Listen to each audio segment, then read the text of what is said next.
صلوا على الحبيب صلى الله تعالى على محمد।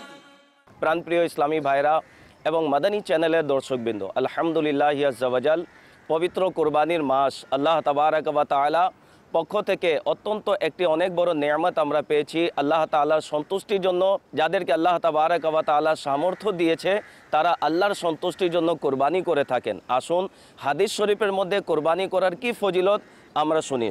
কিবলা শেখে তরিকাত আমির আহলে সুন্নাত হযরতুল আল্লামা মাওলানা আবু বিলাল মোহাম্মদ ইলিয়াস আত্তার কাদরি রাজাভি দামাত বরকাতুল আলিয়া লিখিত কোরবানি প্রসঙ্গে মাসলা মাসাইল সম্বলিত কিতাব ঘোড়ার আরোহী এর মধ্যে তিরমিজি শরীফ ৩য় খণ্ড পৃষ্ঠা ১৬২তে রয়েছে, ফরমানে মুস্তাফা সাল্লাল্লাহু তাআলা আলাইহি ওয়াসাল্লাম, কোরবানি দাতার কোরবানির পশুর প্রত্যেকটি লোমের পরিবর্তে একটি করে নেকি অর্জিত হয়।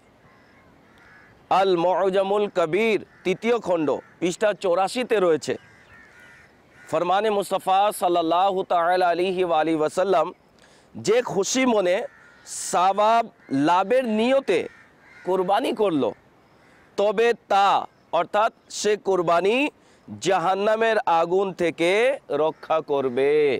আস সুনানুল কুবরা লিল বাইহাকি ৯ম খণ্ড পৃষ্ঠা ৪৭৬ রয়েছে, নবী করিম সাল্লাল্লাহু তাআলা আলাইহি ওয়াসাল্লাম নিজের আদরের মেয়ে সৈয়দা খাতুনে জান্নাত রাদিয়াল্লাহু তাআলা আনহাকে সম্বোধন করে বললেন, হে ফাতেমা, নিজের কোরবানির পশুর নিকট উপস্থিত থাকো, কেননা যখন এটার রক্তের প্রথম ফোঁটা পড়বে তোমার সকল গুনাহ ক্ষমা করে দেয়া হবে। ইবনে মাজা ৩য় খণ্ড পৃষ্ঠা ৫২৯-এর মধ্যে রয়েছে, যে ব্যক্তির কোরবানি করার সামর্থ্য থাকার পরেও কোরবানি করে না, তবে সে যেন আমাদের ঈদগাহের নিকটে না আসে।